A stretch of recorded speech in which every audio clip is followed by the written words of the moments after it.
Yeah, for all of you guys, hello, thank you very much for everything the gems gave us. I wanted to know, when you create a choreography, what is your creative process? For instance, do you wake up at 6 in the morning? You think you have a vision? How do you create something? A dance routine.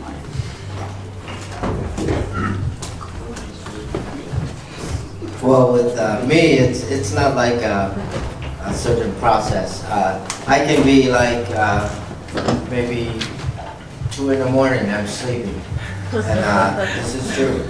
And then I'll wake up, go and refresh myself, and when I come back, I say, oh, yeah, I got to use that move for the routine. And it's like you're always building. It's not like I mentioned to you earlier, it's not like a part-time thing. It's a continuous thing day by day. And it's not 8 to 9 or nothing like that. It's just, it comes to you naturally.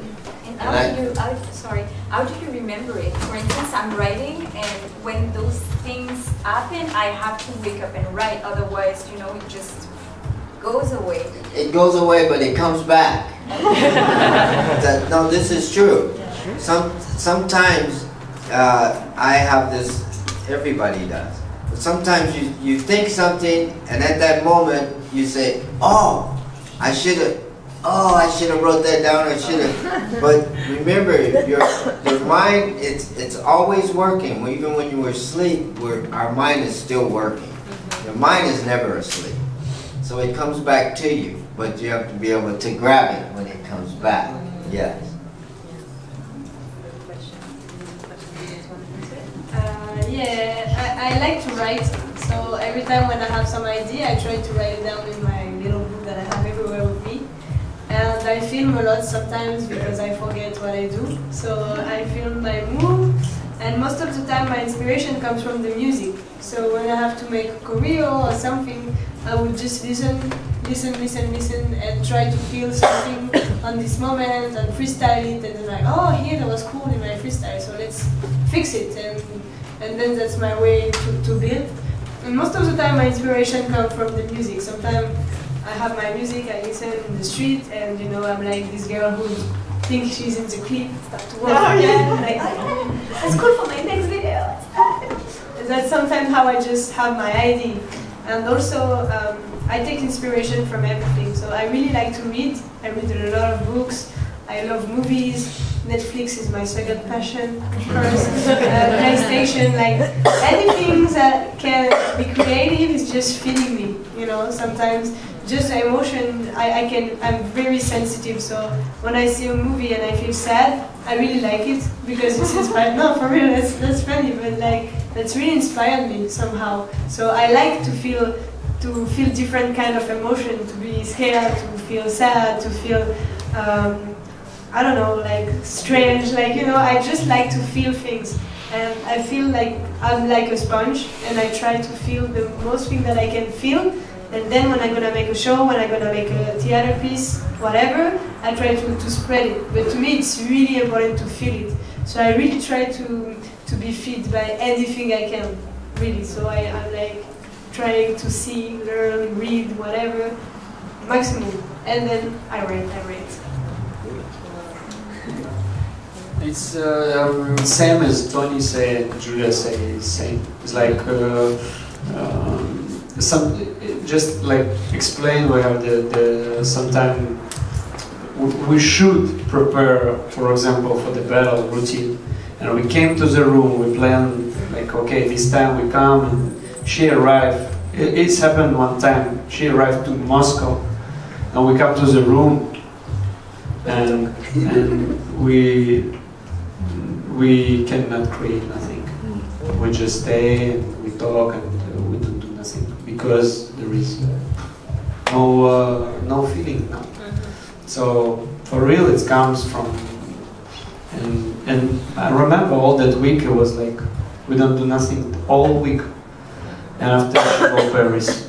But that week was good, we spend good time and we talk, and we okay, let's dance, like, and we just dance. So sometimes the idea can come, like Tony says, like in the night or somewhere, and you just need to keep it. You can remember, or you can write. It's a many way how to fix it. Yeah, how to keep, or you can tell somebody and somebody will remember. After he will say you, you have idea before, maybe you will do it. Say, yeah, good that you say for me. So, this. I'd just like to add one point too. It's what I've learned over the years is you can sometimes get yourselves like in we say the narrow road, you know.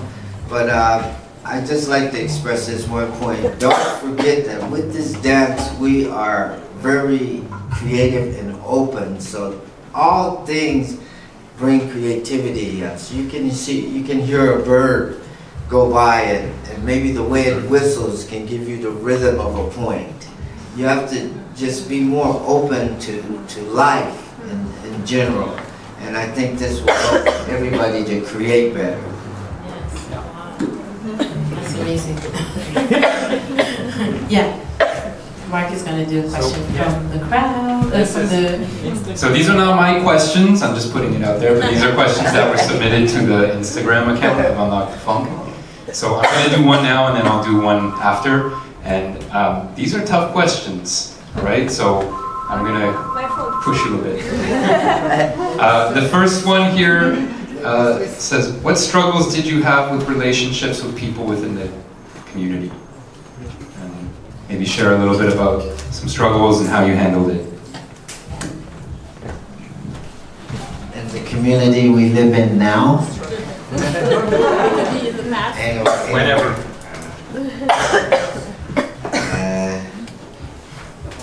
Even the community of the group? Okay. I don't know, this is what the question was. I just would like to express this point. We were talking earlier about the down, the low times. Sometimes the low times is something that's trying to give you maybe an idea or letting you know something, and you just probably are not in the right frame of mind or spirit to receive it.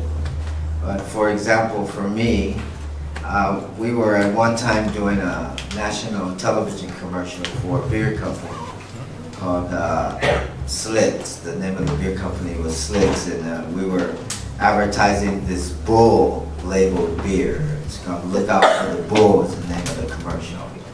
And so I had a week. We were gonna, they said they're gonna process the commercial within a week. So that means Monday through Friday, we rehearse, we tape, we block, we do everything to get to Friday. And Friday would be the actual taping of the commercial.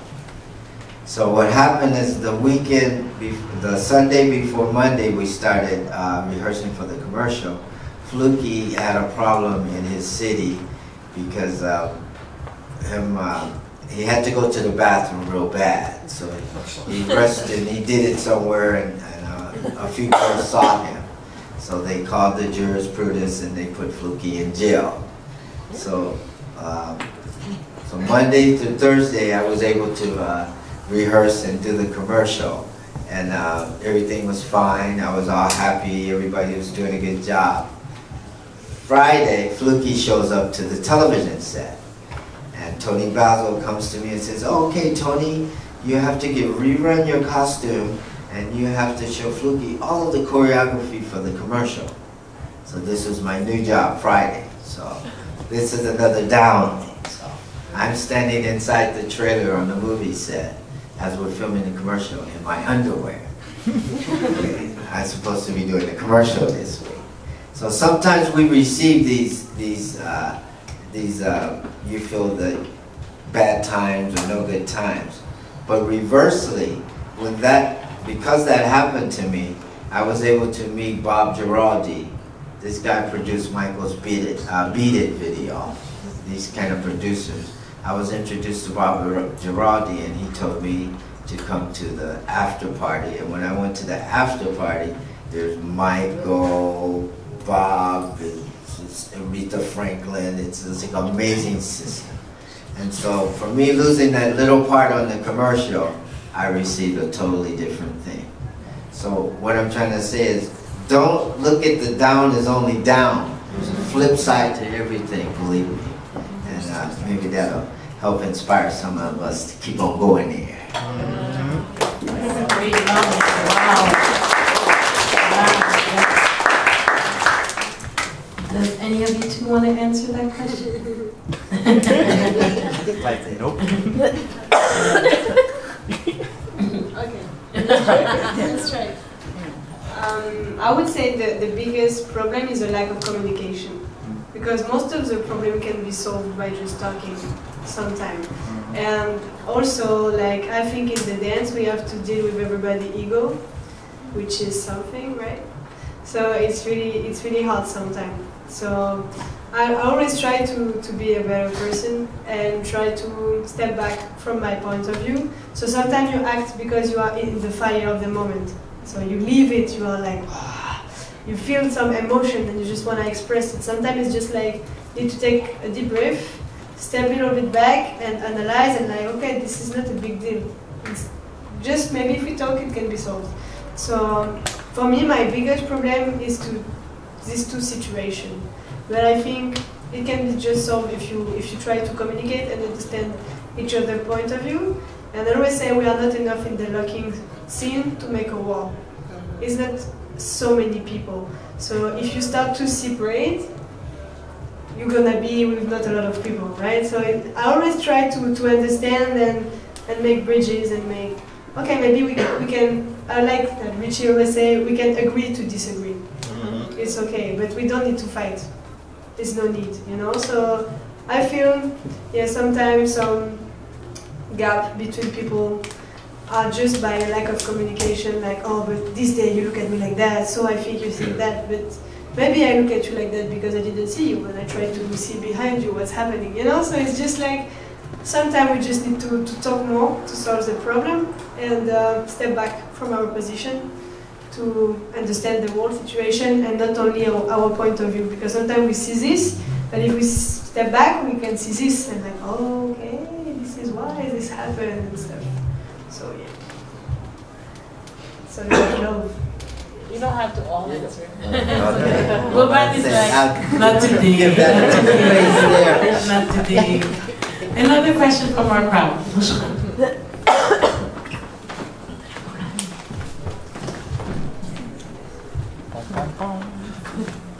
So my question is specifically for Tony. So I'm always interested in understanding the social background in which dance happens and the impact it has socially. So, you know, growing up in the United States in the 60s, 70s as a black man with the discrimination, what did locking represent for the community and being, you know, featured on very prominent shows? So what was the social impact of locking in that era for you?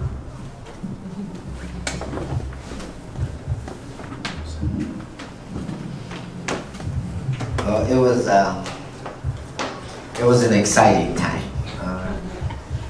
At the time, America was going through a lot of, I'd say the early 60s to the late 60s, a lot of unrest was going on. And at that time, we were also, we had the hippie generation that was really prominent. So it was everything was really being based and centered on this freedom thing. And the hippies wanted freedom, you know, the press wanted freedom. And so it was like a big mess right there. And so what I saw at the time, the Temptations were like the most prominent group at the time. Why? Because they dance and they also sing. So the Temptation we admired because they would dance. We had already admired James Brown, but not a group. He was a single, like solo artist. So there was a difference between him and then a group, people working in groups. So we were stuck between the Temptations and James Brown. And so at the time, we couldn't really be very agile with movement. You had to be very controlled. During the late 60s or the middle of the 60s, we were dancing like this, doing the Temptation Walk and things like that. Because if you dance agile, they put you in jail. And so what happened was the Temptations, they had a television special. Everybody in America was watching it. And I think after we all watched that television show, we received some kind of spirit. Because after that, mostly, all of the guys I know that locked, Greg, all of us, we started really releasing ourselves and dancing very agile. And so people started saying, oh, them guys are crazy, you know, everywhere we go. So it had a very big impact on America. It changed America. Because I think the people noticed that it was a tool that they could use to release freely their feelings or whatever it was that they were thinking or feeling at the time. It was a tool to be able to release themselves. So this is why locking, I think, really became a big thing in America, is because of the freedom you had. If you use that dance, then you had freedom of expression, totally. And so this really affected America, yes. Wow. And when you mean agile, you mean explosive? Yeah, and wild and big. movement, Okay, yeah. okay. Dance like that, they lock you up. Wow, that's crazy. So, yeah. Wow. Okay, I'm gonna take another question. Thank you for sharing that, Tony. Yes, keep it. So this can go for anyone up here. I'd just like to know, so in my city, we're still really trying to build a locking community, and we're still trying to figure out new ways, like how can we build, you know, with classes, events, or, you know, hosting consistent sessions. But so I'd just like to know, like, what are your techniques as to like how you can really attract the new generation, because nowadays, like, maybe locking might not be the first style that they would be attracted to, because usually maybe people like to see breaking or popping. So what would you do? So for example, like in classes, would you use like maybe more relevant music, like using Bruno Mars, or like what would you do basically? Yeah, I'm trying to ask you.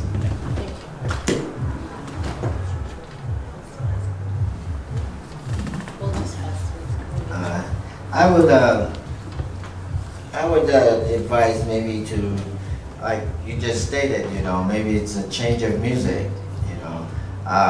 With myself, recently, this past few years, I had to kind of change my library as far as using sounds. And I was really contemplating on that, because most of the guys my age, I converse and I communicate with them, and when we start talking about music, it's like, to me, it's fading away, the 70s sound to me. I hear it and I know it, and basically because I know it, I can hear it. But it's very thin, like sound right now. So I think sound is a bit important thing to think about when trying to attract or bring people around. The sound, and also I think as far as movement is concerned, maybe you should think more variety. I think for the times now, it's more variety, more not one based certain type of dance, but all styles, yes, present to people, and maybe that'll be a little more attractive.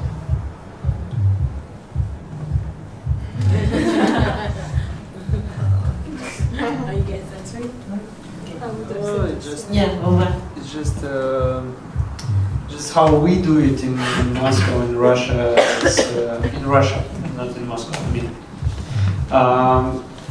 we did by social network, so now it works great, and as you can see, Instagram go far very quick, and in Russia we have social networks and names vk.com, and it's big one. It's same as Facebook, but it's in the Russian language, and or you can choose. You can have English language or some different languages. But it looks really good and maybe more simple to understand how to make a group, how to do pretty menu in this group, how to connect with people, watch the videos, so you can organize the video what you watch inside. So it's more simple to use User-friendly. than Facebook, and we make a group in VK. In that group every day we put some new video, fresh video, old school video, some music, some information. So like these people they can watch, and also it's good if somebody do make a video, like good video. For example, 2 days before somebody put the for Michael Jackson's birthday tribute video like this, and they make it in another city with the small kids, and they do really good, like really good. When you watch it, it's not like fake Michael Jackson on this. So when you watch it, you really feel like people love that singer, and they do that video with the love, and we have many likes and many reposts from the group for that video, and that's crazy. That's really good, because when somebody reposts the video from the group, it's help to the style, because the people will see from where it comes. They will come to the group and they will see a lot of information about the style. Thank you. Okay. Another question, yes. One and a two. Do you have any tips for doing choreography when you don't know what music you're going to get at the battle? That's a good one. Oh, thank you.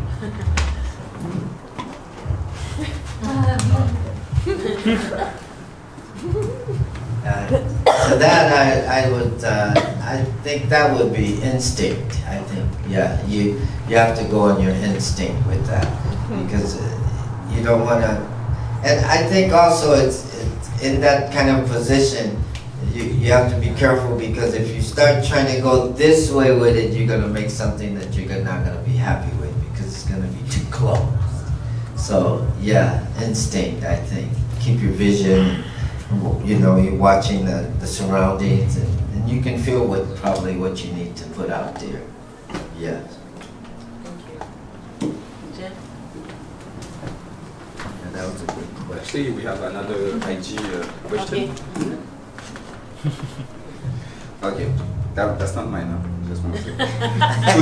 Cultural appropriation has been a key word in the dance community lately and in society in general. For locking, when is considered cultural appropriation and when is not?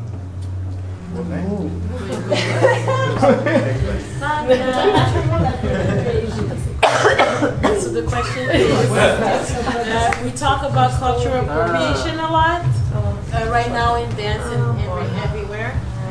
So the question is, in locking, when is it cultural appropriation and when it's not? When is it not?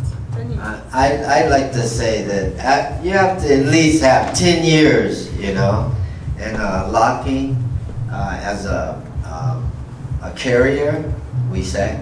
Once you make it to 10 years, you have a basic knowledge of what you're doing. You kind of understand your surroundings. You know the elements that are involved a little. But if you don't have over 10 years and you're out there maybe giving some kind of making a vocal commitment to the art or the craft of it, you're still a baby.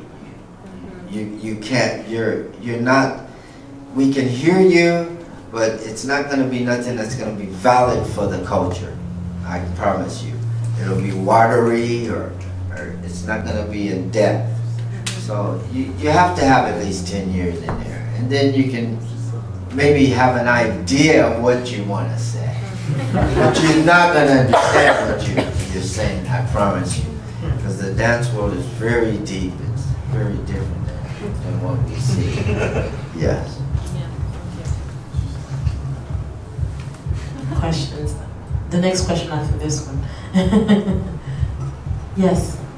I mean, kind of, sort of building off of that, I'm interested in teaching and the practice of teaching, and maybe Tony, you can speak to this too, but especially from PJ and Vovan, is people that have learned from a lot of different teachers and gone out and sought knowledge from a lot of different places.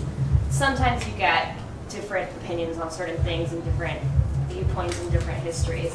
So how do you then, when you teach, kind of relay the information that you've gained from all these different places? I always try to, first when I hear everybody talking, saying their history, I have now a lot of vision because I met a lot of people. So it helped me to see the wave, you know, the line connecting every story of everybody. And then when I teach, I always see looking as a big tree with different branches. I maybe like more some branches than the other, but this is my personal choice. So I don't want my student to follow my choice. I want them to see the full tree and make their own choice. So when I teach, I try to give them all the information I had 2 years. So maybe today I'm gonna teach just simple, basic stuff. Maybe the next day I will try to teach some influence that I learned from this OG. And I will also mention, this is like more, for example, what I learned with Tony Gogo. So maybe more Japan flavor that you can understand. So I always try to show all the difference, all the different styles, and of course some things that I personally create or like that I try to spread. But I really, really try to respect everything that I learned and give all this information. But first it takes time to understand for myself. So some things that I learned, I'm not ready to teach. I know I need more time for understanding. But first of all, I really try to show the full tree of locking and don't give them my style or my choices. I want really them to see the full picture, the foundation, the different branches, and then try to go where they want to go. And I push them also to learn with different teachers. I don't want them to follow me. I want them to learn logging. So of course I'm a student because I will like you build the relationship with them, you are like family with your students and stuff, but I really push them every time there is a class in Paris with anybody, I force them to go. Like, I don't care who's teaching, you just go. And you like eat all the information you can.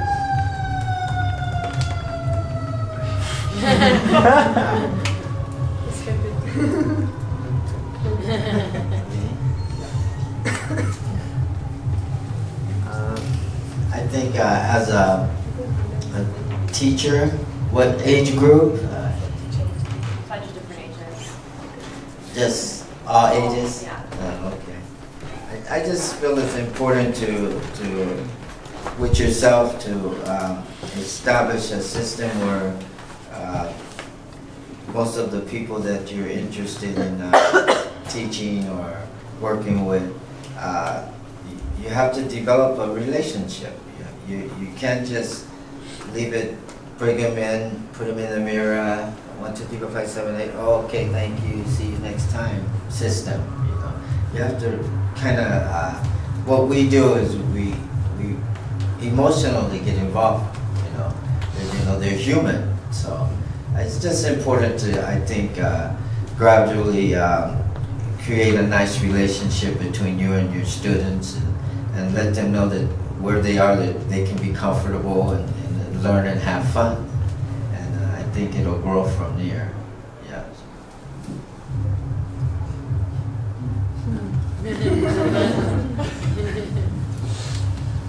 It's a little bit more. Yeah. Teaching is hard, so teaching is different. Yeah, no, teaching is different. And when you teach, not easy. for us, we still students. It's still Yeah. I contradict myself in a year. 2 hours later. But I understand the question, but at the same time don't understand the question. Yeah. Just like any advice you have on teaching, when you yourself have learned from a lot of different people, and then you're trying to like take exactly like I was just saying, like drawing from those, but at the same time, how do you infuse your own personal style and how do you kind of bring that?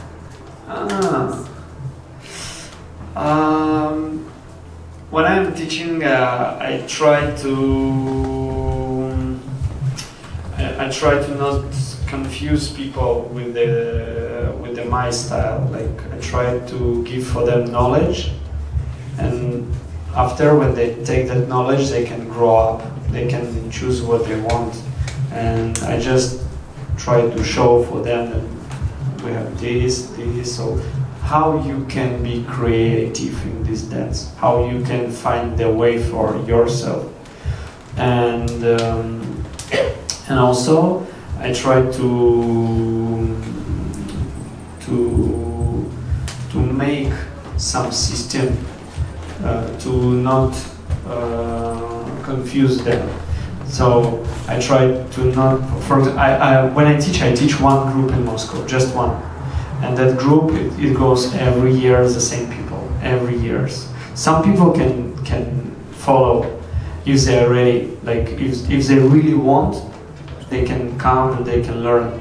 But it's not their group for like one time you come and you want to stay like this, and after you go out. So no, it's group like for people who want to learn locking, really want to learn locking. And I try to explain them like, okay, this year we try to focus on the foundation. Now you don't need something crazy more. I just show that we have that kind of stuff. We have the kind of styles, the different flavors. We have the very hard things to understand. Maybe one lesson I can show something, and they will see like, wow. And I say, no, not now. Next year. Like, you have time like this. So like this, people know that they have something more than it's like a plate. When you try something, you will like, but if you will eat everything at one time, you don't want more. I don't want to eat more this because I don't really enjoy. And when the people they really enjoy, they take a little bit. After they understand what they eat. And next time they will eat, they will come back and they will eat again. And after they will understand how to cook, and after they will understand how to.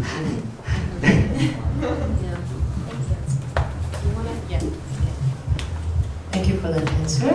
We're gonna take another IG question. So it's another question from Instagram. The question is, which other dance style would you have fallen for if locking didn't exist?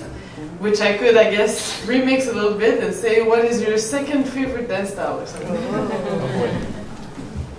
Okay. I love tap dance. I think that's my favorite. Which tap? But river dance, Ireland, or no, American tap, not Irish.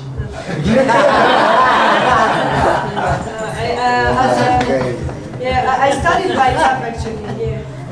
Before locking, I did 2 years of tap dance, so yeah, I think I'm still tapping everywhere. I'm the same tap dance. That's all. Me, I'm hip hop. That's all. That's the truth. Second one, and before hip hop was the first one for me. Before, and even when I started to dance locking until 2010, the hip hop was still first.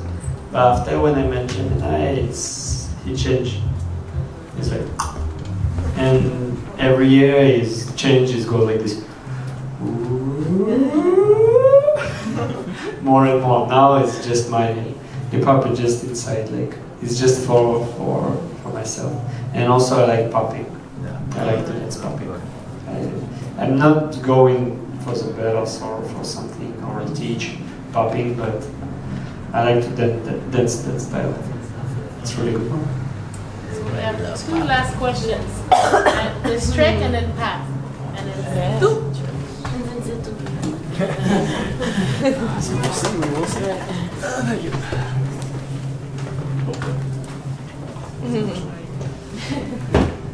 Okay, this is a question for everyone, but I'm especially interested to hear from Tony. Looking at the level worldwide for locking, what do you think, where do you want to see it go? What could we do to level up, according to how you see it now?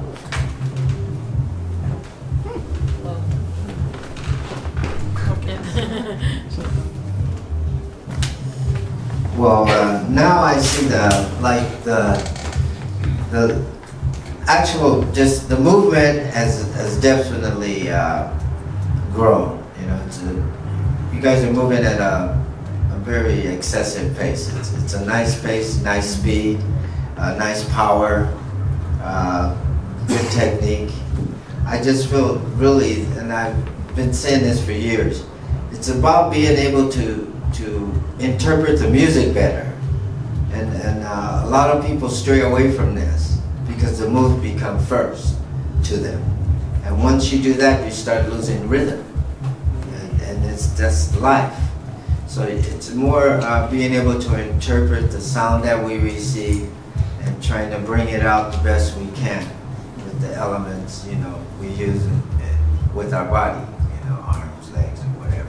So I think that's basically what it is that'll raise your levels. Is being able to hear the music better, and to interpret it better through movement, you grow.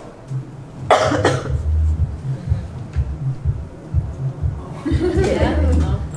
a hard one. That's a hard question. Yeah. Well, That my was a good question has something, somehow is related to Yeah. Triclops' question, obviously. My question is for Tony. You've been in the scene for so long, so you've seen a lot of generations of lockers from the moment that you start. What is the most negative just one thing, because we can go on for the whole night. One thing that negative from the first time you started, and like you witnessed all the evolution of locking until today, and one positive thing. And one positive. One negative and one positive. Keep it balanced. Okay. I'll go with the negative first. Well, the negative to me is, I think Julia said a little earlier, is I've noticed that sometimes the communication thing becomes a problem. And it's not because someone's wrong or right, it's just that I guess the word of mouth, you know, as time goes on, it changes, you know. So I think to actually receive information from the source is okay, but that can be a problem too if the source is not active. And this is what our problem is, I think, with our dance today. We have the heart and the desire and the love to bring back some sources, but you have to really look at what the source is going to do for you now, not what it's done. You know, we're living now, so the source has to have something for us now.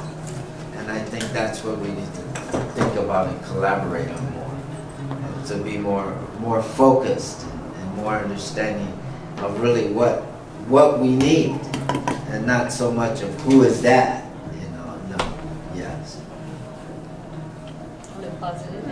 Oh, the positive. Negative was getting a little long there. The positive is, to me, is the most beautiful thing of it to me, is because I was able to actually see it grow from this size to, I can't even say what size it is now. And it really has grown to that size globally. And so I always stress to you guys, it's your generation, and why I say that is because it has grown to this size. Globally, we can communicate with each other, and basically any country you go to, they're going to have a street dance school there now. And you can communicate with people, you know, people give you love, you know, and that's why we've created this. And it has grown to that level, so. That's the most beautiful thing about it to me right now. Yes, the most positive. Yes. And it's question. what? One last one. Okay, one Nice question. Oh, nice question. Okay. It's a wrap. Thank you so much.